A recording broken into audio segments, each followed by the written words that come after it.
Baik, tuan-tuan dan puan-puan, kita ada apa yang disebut social intelligence, kepintaran sosial. Tuan-tuan dan puan-puan, pakar-pakar psikologi mengatakan dalam kejayaan selepas sekolah, selepas college, selepas universiti, dalam kejayaan di dalam dunia kerjaya sebenar, dalam kehidupan sebenar, social intelligence ini memainkan peranan yang sangat penting dalam kejayaan. Apakah itu social intelligence?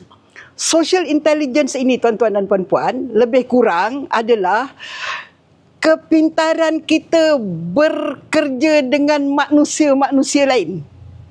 Jadi, untuk berjaya dalam semua bidang, dalam perkahwinan, dalam persahabatan, dalam politik, dalam kerjaya, yang boleh menaikkan kita, naik pangkat, naik jawatan, naik gaji, ini semua adalah social intelligence kita.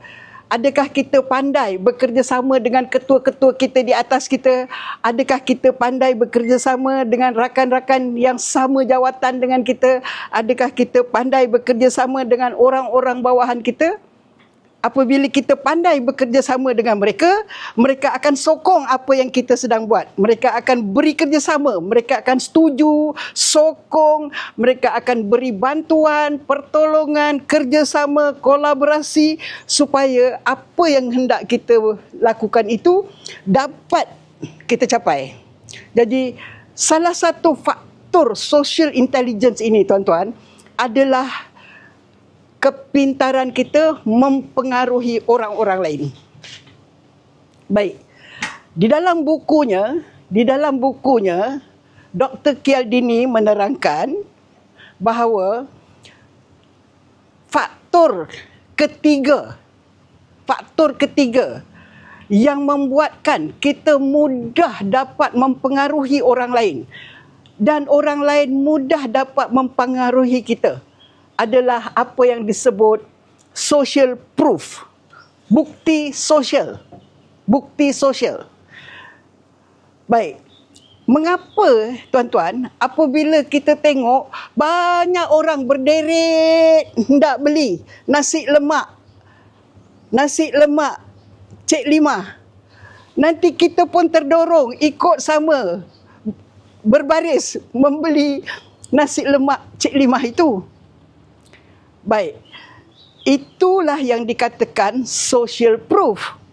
Kita terpengaruh ikut berbaris membeli nasi lemak Cik Limah sebab kita tengok orang lain berbaris.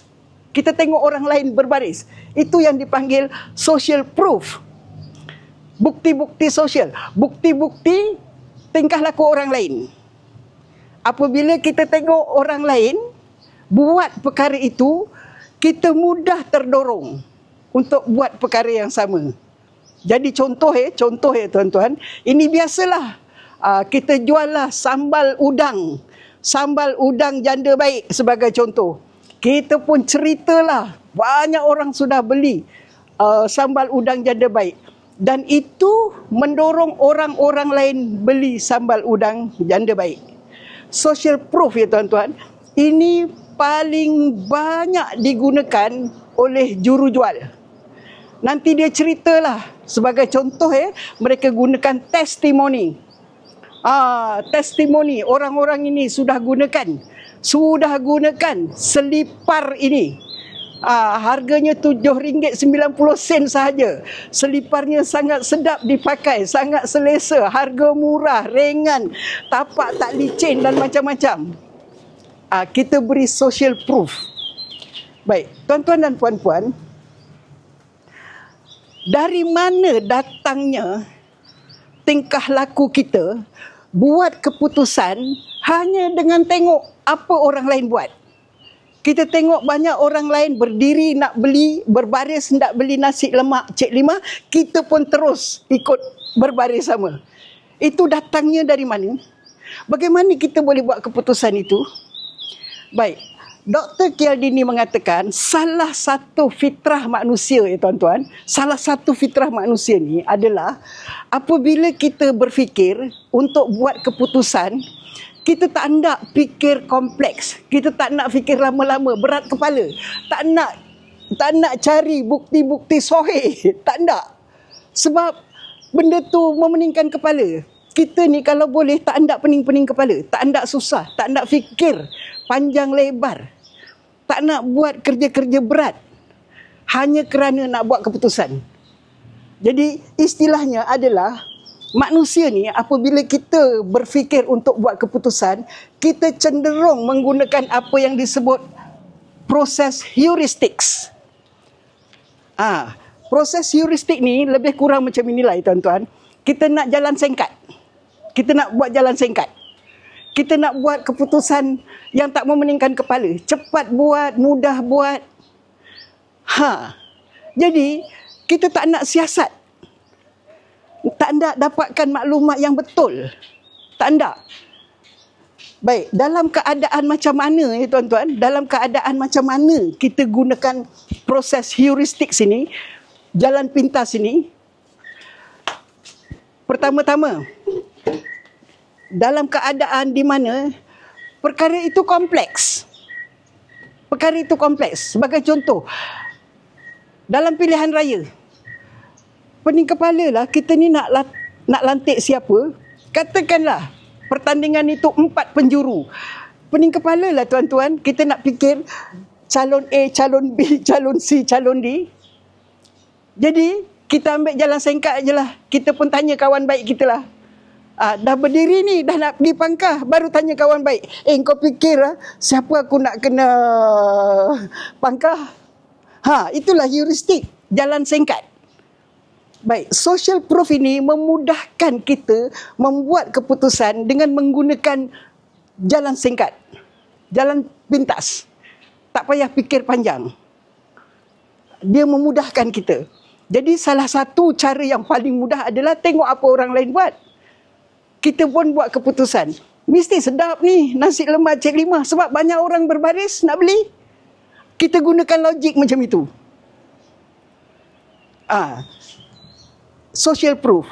Jadi juru jual akan gunakan macam-macam social proof. Dicipta. Social proof tu dicipta. Dibayar orang-orang tu supaya berderet. Berbaris, dibayar seorang RM20. Supaya dia boleh ambil gambar dan tunjuk banyaknya orang berbaris untuk beli nasi lemaknya. Jadi kita pun tak payah nak buat apa-apa siasatan, kita pun main percaya saja.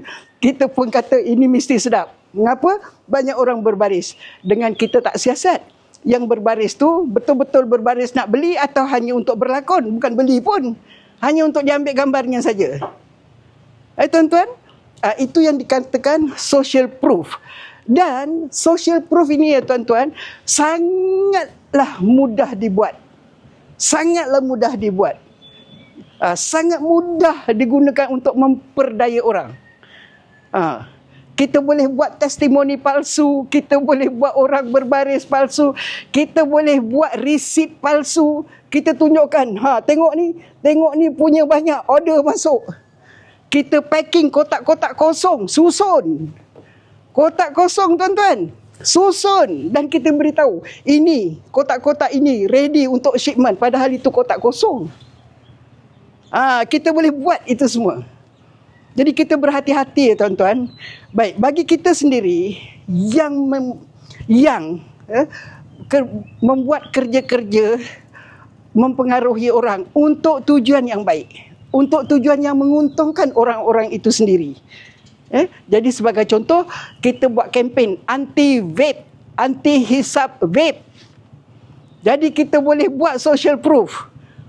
Inilah dia orang-orang yang dulu hisap vape, sekarang sudah tak hisap vape. Dan tengok, dulu tak sihat, sekarang tengok dia sudah sehat dan boleh 15,000 langkah sehari dan sebagainya. Kita boleh gunakan dengan tujuan baik untuk kebaikan orang yang kita pengaruhi dan untuk kebaikan semua orang lain juga. Jadi bagaimana kita menggunakan social proof itu? Kita mesti gunakan social proof yang betul. Bukan yang palsu, bukan yang dicipta, bukan yang dibuat-buat. Jadi tuan-tuan dan puan-puan, baik, bagi kita yang hendak mempengaruhi orang sebagai contoh dalam mesyuarat agung, dalam kempen parti, dalam public speaking, dalam pitching, dalam macam-macam, bagaimana kita menggunakan social proof untuk meyakinkan supaya ahli-ahli mesyuarat, supaya hadirin yang datang, supaya panelis, ahli-ahli panel yang menilai projek kita percaya, terpengaruh untuk terima proposal kita. Itu ada caranya, tuan-tuan. Itu ada langkah demi langkah. Untuk projek yang berbeza, social proof-nya berbeza. Dan social proof ini sangat banyak, tuan-tuan. Sangat banyak. Jadi kita nanti akan belajar. Kalau social proof untuk kesihatan bagaimana, untuk buat duit bagaimana, untuk dapat undi bagaimana, untuk dapat sokongan, kerjasama, bantuan, pertolongan dan apa-apa, itu bagaimana. Jadi tuan-tuan dan puan-puan, saya sudah terangkan tiga prinsip Dr. Kyaldini. Saya sudah terangkan prinsip reciprocity, prinsip komitmen dan konsistensi, dan untuk video ini prinsip social proof dan bagaimana ia akan kita pelajari langkah demi langkah menggunakannya.